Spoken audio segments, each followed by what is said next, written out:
اللہ خود فرماتا ہے خلقت بیدیا، تو بندے باقی کائنات کو میں نے حکم دیا تو اس کی تخلیق ہوتی رہی، لیکن بندے تجھے میں نے اپنے دست قدرت سے بنایا، جیسا میں نے چاہا میں نے اس طرح بنایا۔ اللہ نے اپنے دست قدرت سے بنایا۔ اور کون سی مٹی؟ کھنکھنی مٹی،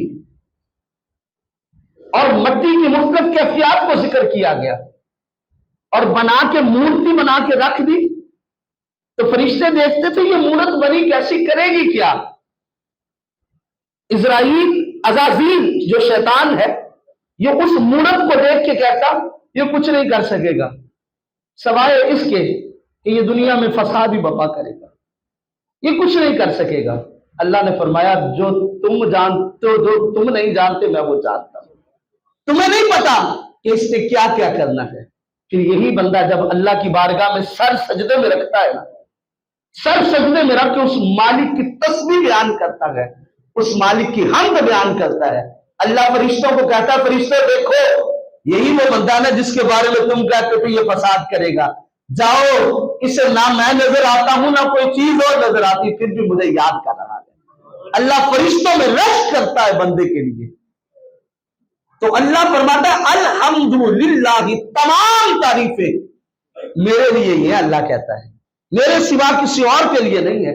جب کوئی کسی کی تعریف کرے تو اس پہ لفظ کون سا شکر، لفظ کون سا استعمال کرنا چاہیے؟ الحمدللہ، الحمدللہ، اس کا معنی اللہ کی تعریف۔ اچھا ایک حمد اور دوسری چیز ہے شکر۔ شکر کیا ہے؟ الشکر فعل ينبئ عن تعظیم المنعم لکونہ منعما سواء کان باللسان او بالجنان او بالارکان۔ شکر کسے کہتے ہیں؟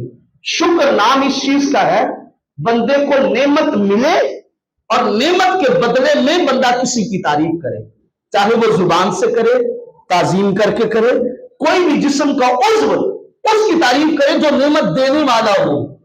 پتا چلا شکر اور حمد میں فرق ہے۔ حمد نعمت ملے نہ ملے تعریف کرنی ہوگی، شکر نعمت ملے تو پھر تعریف کرنی ہوگی۔ گویا شکر میں بھی اگر سمجھ لے تو لالچ موجود ہے، جبکہ حمد میں کوئی لالچ موجود ہے۔ تو اس لیے کثرت سے بندے کو اللہ کی حمد بیان کرنی چاہیے، کثرت سے اللہ کی حمد بیان کرنی چاہیے، اس مالک کی تعریف بیان کرنی چاہیے، جتنی ہو سکے جی بھر کے مالک کی تعریف بیان کیا کرے۔ الحمدللہ، تمام تر تعریفیں اللہ کے لیے ہیں، اللہ کے لیے ہیں۔ لفظ الہ، الہ کا معنی کیا ہوتا ہے؟ الہ کا معنی ہے معبود، جس کے علاوہ کوئی عبادت کے لائق نہ ہو۔ عبادت کس چیز کا نام ہے؟